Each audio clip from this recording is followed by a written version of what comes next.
Hi guys, இன்னைக்கு நம்ம இந்த ட்ராமாவோட நெக்ஸ்ட் எபிசோட் தான் பார்க்க போகிறோம். இப்போ நம்ம ஹீரோனோட வீட்டில் வந்து பைப்ஸ் எல்லாம் சரி பண்ணிகிட்டு இருக்கான். நேற்று செங் முன்னாடி உன்னை ஹக் பண்ணி கொஞ்சம் யூஸ் பண்ணிக்கிட்ட சாரின்னு கேட்கும்போது, அப்போ நீ பண்ணது தப்புன்னு நீயே ஒத்துக்கிறியான்னு கேட்குறான். ஆமாம் அதனால தானே சாரி கேட்குறேன். இதுக்கு காம்பன்சேட்டாக நான் என்ன வேணா பண்ணுறேன்னு சொல்ல, என்ன பண்ணுவேன்னு கேட்குறான். நீ வேணா என்ன கிஸ் பண்ணுன்னு சொல்ல இவன் ஷாக் ஆகிட்டான். ஹக்கை விட கிஸ் பெருசு தாண்டா, பண்ணிக்கோன்னு சொல்லிட்டு இவ கிட்ட வந்து நின்றுட்டுருக்க. கரெக்டாக பாட்டியும் இவளோட கடைசி அத்தையும் வந்துட்டாங்க. என்ன கிஸ் நல்லா கேட்டுச்சேங்கும்போது, இல்லை ரிப்பேர் பண்ணுற பையன் அவன்கிட்ட இதை சரி பண்ண சொல்லிட்டு இருந்தேங்கிற மாதிரி சமாளிச்சுட்டு இருக்கா. உடனே வார்த்தை வந்து, பையன் ஹேண்ட்ஸமாக இருக்கானே, உன் நம்பர் கூட என் வீட்லேயே கொஞ்சம் சரி பண்ண வேண்டியது இருக்குன்னு கேட்டுட்டு இருக்க. அவங்கள சமாளிச்சு அனுப்ப பார்க்கும்போது பாட்டிமா, ஃபேங் என் வீட்டில் இருக்குன்னு சொல்லிட்டு இங்கே வந்து தனியாக இருக்கியா? டாக்டர் கோ எவ்வளோ சின்சியரா நீ சொல்கிறதுக்கெல்லாம் சரின்னு சொல்லிட்டு போனாரு. நீ ஏன் பிளைண்ட் எடுக்க போக மாட்டேங்கிறேன்னு சொல்லிட்டு கேட்க, எனக்கு அவரை பிடிக்கல பாட்டிங்கிறா.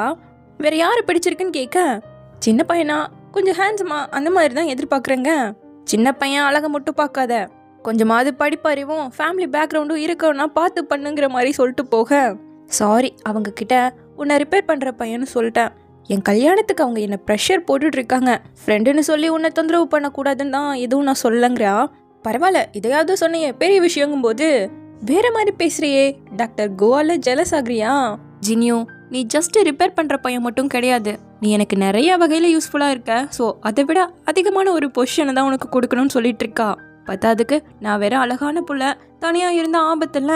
ஸோ நீ தான் என்னை ப்ரொடெக்ட் பண்ணணும், என் வீட்டுக்கு அவகாரனா கூட இருக்கணும்னு சொல்ல, என்ன சொல்கிறே இல்லை என் நாயை சொல்கிறியான்னு கேட்குறான்.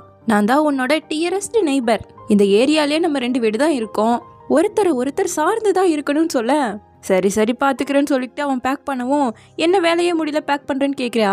ஒருத்தவங்க வீட்டுக்கு செக்யூரிட்டி கேமரா மாட்டணும் அதனால தான் சொல்ல, நானும் வரேங்கிறா. அவன் கண்டுக்காம போகவும், உனக்கு காது கேட்கலையா இல்லை வேணும்னே நான் பேசுறதெல்லாம் இக்னோர் பண்ணுறியான்னு இவன் திட்டினா அவன் திரும்பி பார்க்குறான். இரு நானும் வரேன்னு சொல்லிட்டு 2 பேரும் கேமரா வாங்குறதுக்கு கடைக்கு வந்துட்டாங்க. அதில் கூட எந்த மாதிரி கேமரா மாட்டணுங்கிற அளவுக்கு நாலேஜ் இருக்கு ஹீரோக்கு. எல்லாமே உனக்கு தெரிஞ்சிருக்கே, அப்படி அப்ராட்ல என்னதான் பண்ணேன்னு கேட்க, என்ன என் பேக்ரவுண்டை தெரிஞ்சுக்க பார்க்குறியான்னு கேட்குறான். மூஞ்சியெல்லாம் அழகா இருக்கு, வாய் தான் சரியில்லைன்னு சொல்லிட்டு இருக்கா இவ. அப்போ அப்படியே 2 பேரும் சேர்ந்து சாப்பிட வந்திருக்காங்க. இவ கியூட்டா எப்படி இருக்குன்னு கேட்டா அவன் ரெஸ்பான்ஸே பண்ண மாட்டேங்கிறான். அப்ப கரெக்டா அந்த இடத்துக்கு இவன் கசின் மே வந்துடுச்சு. என்ன 2 பேரும் ஒன்னா உட்காந்து சாப்பிட்டுட்டு இருக்கீங்க, டேட் பண்ண ஆரம்பிச்சிட்டீங்களான்னு கேட்க, ஒருத்தர் நான் கூப்பிட்டேன்னு சொல்ல, இன்னொருத்தர் கோ இன்சிடென்ட் சொல்ல, மாறி சொல்லிட்டு இருக்காங்க. உங்க அண்ணன் வீட்டுல ரிப்பேர் பார்க்க வந்தானா, அதனால நான் தான் கூட்டிட்டு வந்தேங்கிறா. கம்பெனி காசுலயே ஆஃபீஸ் ரொமான்ஸா, சூப்பர். அப்புறம் நம்ம ஊர்ல நாளையோட லேண்டன் ஃபெஸ்டிவல் முடியுது, ஜினியோ இவங்களையும் கூப்பிட்டுவான்னு கூப்பிடு. இவன் வரமாட்டேங்கிறான். உனக்கும் 27 வயசு ஆகுது, சிங்கிளாவே எத்தனை நாள் இருப்ப, ட்ரை பண்ணுன்னு சொல்லிட்டு அந்த புள்ள கிளம்பிட. இவங்க சாப்பிட்டு முடிச்சுட்டு வீட்டுக்கு வருவோம். பார்ல ஜியான்னு ஒரு பொண்ணு வந்துச்சுல்ல, அந்த பொண்ணு இவன் கிட்ட டியூஷன் வந்திருக்க, இவ காலேஜே போக போறா. ஸோ இனி சொல்லி தரதுக்கெல்லாம் ஒன்றும் இல்லைன்னு சொல்ல, அப்போ நாளைக்கு கண்டிப்பா நீ அந்த ஃபெஸ்டிவலுக்கு வந்துடணும்னு சொல்லிட்டு கிளம்பிடுச்சு. நாளைக்கு உனக்கு டைட் ஷெடியூல் இருக்கும் போலையே. இப்போ நான் இந்த கேமராவை இன்ஸ்டால் பண்ணணுங்கும் போது இது எனக்கு தேவையில்லை, அதான் உன் கண்ணே இருக்கல, நீ என்ன பார்த்துப்பேன், நாளைக்கு கண்டிப்பா அங்கே வந்துடணும், அப்பதான் பே பண்ணுவேன்னு சொல்லிட்டு கிளம்பிட்டா. ஸோ இப்போ அடுத்த நாள் நைட்டு இவ அழகா ட்ரெஸ் பண்ணிட்டு வர, ஹீரோ ஒயிட் அண்ட் ஒயிட்ல வந்திருக்கான். ஃபர்ஸ்ட் டைம் உன்னை ஒயிட்ல பார்க்குறேன், ரொம்ப ஹேண்ட்ஸமா இருக்கேன், எங்க நான் எப்படி இருக்குன்னு சொல்லுன்னு கேட்க, நல்லா தான் இருக்குன்னு சொல்றான். நானா இல்லை என் ட்ரெஸ் அங்க, உன் ட்ரெஸ் தான் சொல்லிட்டு முன்னாடி போறான். இப்போ 2 பேரும் அந்த ஃபெஸ்டிவலுக்கு வந்துட, அந்த ஜியாம் பொண்ணு பார்த்ததும் எக்ஸைட் ஆயிருச்சு. இவன் உடனே ஹீரோனோட கையை பிடிச்சிக்கிட்டு, நீ முடிச்சுட்டு சீக்கிரம் வீட்டுக்கு போயிடு ஜியா, எனக்கு இங்கே வேற பிளான் இருக்குன்னு சொல்லிட்டு கூட்டிட்டு வந்துட்டான். அடடே என்ன யூஸ் பண்றியா நீங்கும் போது கையை எடுக்க வந்தா, அந்த பொண்ணு பாத்துருவான்னு சொல்லிட்டு கூட்டிட்டு வந்துட்டு இருக்கா. அப்போ 2 பேரும் கையை கோத்துட்டு வர்றது நம்ம மியா பார்த்துட்டா. உண்மையை சொல்லுங்க, நீங்க 2 பேரும் டேட் பண்றீங்களா இல்லை இதுவும் பெய்டு ரொமான்ஸான்னு சொல்லி ஓட்டிட்டு அவங்களுக்கு ஒவ்வொரு லைட்டை கொடுத்து, இதுல உங்களோட விஷயம் வேண்டிக்கிட்டு உங்க பேரை எழுதி கொடுங்கன்னு சொல்றா. அப்ப நம்ம ஹீரோயினும் ஹேண்ட்ஸமான லாயலான ஈஸியாக கரெக்ட் பண்ணக்கூடிய இந்த சின்ன பையனோட ஆசை நிறைவேறணும்னு எழுத, உன்னோட ஆசை நிறைவேறட்டும்னு நம்ம ஹீரோ எழுதி கொடுத்துட்டு இருக்கான். அப்போ உங்க கேர்ள் ஃப்ரெண்டுக்கு ரோஸை வாங்கி கொடுங்கன்னு ஒரு பொண்ணு சொன்னதும், இவங்க ஒன்றும் என் கேர்ள் ஃப்ரெண்ட் இல்லைன்னு சொல்ல, இவனும் என்னோட பாய் ஃப்ரெண்ட் இல்லைன்னு சொல்லிட்டு வந்துட்டு இருக்கா. சரி என்னோட விஷ் நிறைவேறுமான்னு கேட்க, பதிலே சொல்ல மாட்டேங்கிறான். நிஜமாவே உனக்கு காது கேட்கதடான்னு கேட்க, நான் பேசினா உன்னோட இன்ட்ரெஸ்ட் கம்மியாயிடும்லங்கும் போது, அப்படியெல்லாம் இல்லை நான் ரொம்ப பொறுமைசாலின்னு பேசிட்டு இருக்கும் போதே கரெக்டாக ஃபயர் ஒர்க்ஸ்லாம் வெடிக்க ஆரம்பிச்சிருச்சு. ஜியாங் பேல எப்பவும் ஹார்ட் ஒர்க் மட்டுமே பண்ணிக்கிட்டு இருந்தேன் என்ன ப்ரூவ் பண்ணுறதுக்கு, பட் இங்கே வேறு மாதிரி பீஸ்ஃபுல்லாக இருக்குன்னு சொல்ல, இவனுக்கும் அப்படிதான் ஒரு மாதிரி பீஸ்ஃபுல்லாக இருக்கு. 2 பேரும் அதை பார்த்து சிரிச்சுக்கிட்டு இருக்காங்க. அடுத்த நாள் நம்ம ஹீரோ இவகிட்ட சொல்லாமையே கேமராவை செட் பண்ணிட்டு இருக்கான். உன் ஃபோனை கொடுங்க, இந்த அழகைய ஃபோட்டோ எடுக்கவான்னு கேட்கவும், இந்த கேமராவுக்கு ஒரு ஆப் இருக்குது, அதை இன்ஸ்டால் பண்ணால் நீ ஃபோனில் இருந்தே பார்த்துக்கலான்னு சொல்லிட்டு அதை இன்ஸ்டால் பண்ணி கொடுத்துட்ருக்கேன். கரெக்டாக அந்த இடத்துக்கு லூசி வருவாளாம். ஏன்னா உங்கள் 2 பேருக்கும் ஒருத்தர் தெரியுமான்னு கேட்க, இந்த சின்ன ஊரில் தெரிஞ்சுக்கிறதுன்னு அவ்வளோ கஷ்டம் இல்லையேங்கிறா. அப்போது எனக்கு ஜியாங்பேல பாய் ஃப்ரெண்ட் இருக்குன்னு இவன்கிட்ட நீ தான் சொன்னதா? ஆமாம், என்னை பற்றி உனக்கு தெரியும்ல, நான் யார் கஷ்டப்படுறதையும் பார்த்துட்டு இருக்க மாட்டேன். உன்னை விட்டு தராமல் அவகிட்ட நல்லபடியாக பேசிட்டு வான்னு ஹீரோயின் போக, அவள் கூப்பிட்டு நீ திரும்பி வரையா இல்லையா, காய் உன்னை தான் எதிர்பார்க்குறாருன்னு சொல்ல ஹீரோயின் கண்டுக்கவே இல்லை. உடனே ஹீரோயினும் ஃபேங்கியாக்கு கால் பண்ணி வந்த விஷயத்த சொன்னதும் என் வீட்டுக்கு கிளம்பி வந்துட்டா. இங்கே அந்த லூசி பொண்ணும் எனக்கும் காய்க்கும் இடையில எதுவுமே கிடையாது. சொல்லப்போனால் அந்த காய்க்கு மெங்க தான் பிடிக்கும். அந்த பிஸ்னஸ் ஸ்டார்டிங்கில் இருந்தே அவள் அங்கே தான் வேலை செஞ்சிட்ருக்கான்னு சொல்ல, இதெல்லாம் எதுக்காக நீ என்கிட்ட எக்ஸ்பிளைன் பண்ணுற, நம்மளே டெம்பரரியாக தானே ஆக்ட் பண்ணிட்டு இருந்தோங்க. அப்போது மெங்கோட க்ளோஸாக இருக்கியா, உங்கள் 2 பேருக்கும் என்ன தொடர்புன்னு கேட்க, உனக்கு அது தேவையில்லாதுங்கிறான். அவளுக்கு உன் மேலே இன்ட்ரெஸ்ட் இருக்கு, உன்னை விரும்புகிறாளான்னு கேட்கவும், இங்கே ஃபேங்கியா கிட்ட ஹீரோயினும் எனக்கே தெரியலைங்கிறா. நீ அவனை விரும்பலன்னா அப்புறம் எதுக்கடி இப்படி நர்வஸ் ஆகிட்டு இருக்கேன்னு கேட்க, ஆக்சுவலாக அந்த காய் இருக்கான்ல, இவன் முன்னாள் பாஸ், அந்த பையனுக்கு இவ்வளோ பிடிக்கும். அதனால அவன் பார்ட்டிக்கு போனாலும் டின்னருக்கு போனாலும் இவ்வளோ எடுத்துகிட்டு போயிடுவான். இதெல்லாம் பிடிக்காம ஒரு கட்டத்துக்கு மேலே நம்ம ஹீரோயின் முடியாதுன்னு சொல்லிடவும் தான் அவன் இந்த லூசியை கூப்பிட்டு நம்ம ஹீரோயினை வெறுப்பேற்றணும்னு ட்ரை பண்ணியிருக்கான். பட் நம்ம ஹீரோயின் மொத்தமாக வேணான்ட்டு வந்ததும் இப்போ திரும்ப நம்ம ஹீரோயினை கூப்பிட்டுட்டு இருக்கான். ஆனால் நீ அந்த ஊரில் போய் செட்டில் ஆகிறதுக்கு எவ்வளவோ கஷ்டப்பட்டல, இப்போது அதெல்லாம் வேணான்னு சொல்லி இங்கேயே இருக்க போறியா இல்லை திரும்பி அங்கே போக போறியான்னு கேட்க, இங்கே அந்த லூசி கண்டிப்பாக மெங்க இங்கே இருக்க மாட்டா. நீ அவளை விரும்பினாலும் அவள் உன்னை ஃப்ளர்ட் பண்ணாலும் சரி, அவளுக்கு 3 அத்தையும் ஒரு பாட்டியும் இருக்காங்க. உன்னோட குழந்தைக்கும் அவங்களோட சர்நேமை தான் வைக்கணும். இதெல்லாம் உனக்கு ஓகேவான்னு கேட்க, எனக்கு அதெல்லாம் சம்மதம் தாங்கிறான். அவள் என்ட்ரன்ஸ் எக்ஸாம் எழுதும்போது அவங்க அம்மா சூசைட் பண்ணி இறந்து போயிட்டாங்க. அப்போ அப்ராடுக்கு போன அவளோட அப்பா இன்னும் திரும்பி கூட வரமாட்டேங்கிறாரு. அந்த மாதிரி ஒரு ஃபேமிலி தான் உனக்கு தேவையான்னு கேட்க, எனக்கு எந்த பிரச்சனையும் இல்லை, மாமனார் இல்லாத வீட்டுக்கு போகிறதும் நல்லா தான் இருக்குங்கிறான்.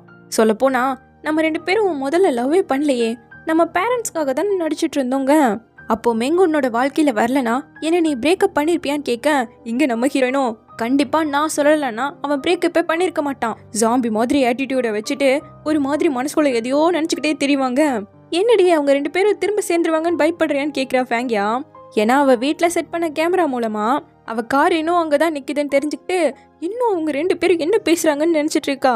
இதெல்லாம் பார்த்த ஃபேங்கியா டக்குன்னு ஹீரோக்கே வீடியோ காலை போட்டு இங்கே ஒருத்தி ஒரே குழப்பத்தில் இருக்காடான்னு சொல்லி கையில் கொடுத்துட்டா. அவன் கேமராவை தூக்கி காட்டி என்ன போதுமான்னு கேட்க அந்த பிள்ளை போயிடுச்சு. என்கிட்ட எதுக்கு சொல்கிற, கூப்பிட்டது ஃபேங்கியா தான் சொல்லி அவன்கிட்ட கொடுத்துற. அவள் என்ன பண்ணுறதுன்னு தெரியாமல் பையனை கூப்பிட்டு இவனுக்கு மேக்ஸ் தெரியாது கொஞ்சம் சொல்லி கொடுன்னு கேட்க ஆரம்பிச்சிட்டா. ஸோ ஹீரோ அதை பார்த்து அவன் எக்ஸ்பிளைன் பண்ணிட்டு இருக்கேன். அவனை மட்டும்தான் இவ பார்த்துட்டு இருக்கா. என்னடி கண்ணாலே அவனை முழுங்கிடவு போலேன்னு இவ ஓட்டிட்டு இருக்கா. அடுத்த நாள் அந்த லூசி சொன்ன ஃப்ரெண்டோட வெட்டிங் நடந்துட்டு இருக்கு. நம்ம ஃப்ரெண்டுக்கும் தெரிஞ்ச பொண்ணு தான், எல்லாரும் ஒரே ஸ்கூலு ஒரே ஊருக்காருங்க. இவங்க கூட படித்ததுலேயே ஹீரோயினும் இந்த பொண்ணு மட்டும்தான் இன்னும் கல்யாணமே பண்ணிக்கல. இதில் நம்ம ஹீரோயினை ஒரு மாதிரி ஓட்டா இவ்வளோ கொஞ்சம் கடுப்பாக இருக்கு. இந்த பக்கம் நம்ம ஹீரோ பாட்டியை பார்க்க வந்திருக்கான் ஹாஸ்பிட்டலுக்கு.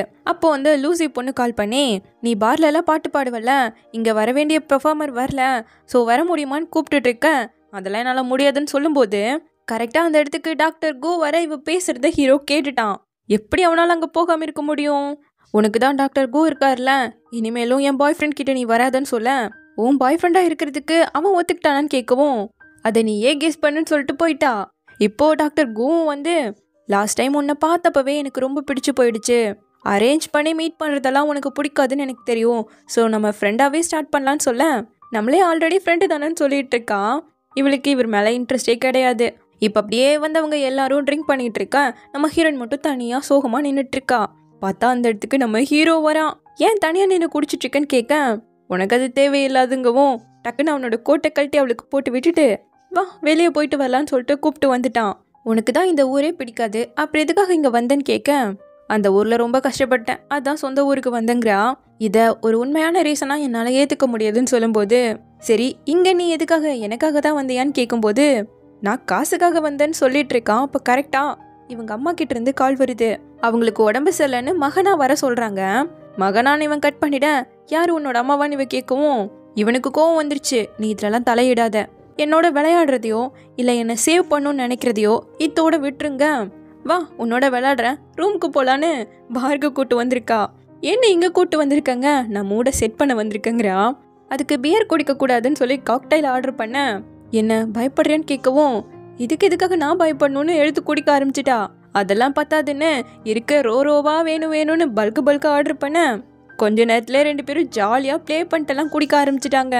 ஓவர்லோட் ஆகிட்டா. போதும்னு சொல்லிட்டு சாரி, என்னால் கண்ட்ரோல் பண்ணிக்க முடியாம தான் அப்போ அப்படி உன்கிட்ட பேசிட்டேங்க. எதுக்காக உன்னோட ஃபீலிங்ஸை கண்ட்ரோல் பண்ணிக்கணும்? உனக்கு நீயே ஒரு ரூல்ஸை போட்டு அதுக்குள்ளேயே இருக்கணும்னு நினைக்கிறல்ல, அதை முதல் நிறுத்து. அதுலேருந்து வெளியே வாங்க.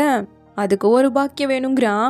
டக்குனு இவ மைக்கை எடுத்துக்கிட்டு உனக்கு லக்க வேணும்னு யாராவது சொன்னா அவங்கள என்கிட்ட கூட்டு வா, இனிமேல் உனக்காக நான் பேசுறேன்னு சொல்லிட்டு அவனை பார்த்துக்கிட்டே பாட்டு பாட ஆரம்பிச்சிட்டா. நீ வேணா என்னை மறந்து போயிடலாம், ஆனா உன்னை என் மனசுல இருந்து சுத்தமா என்னால மறக்கவே முடியாது.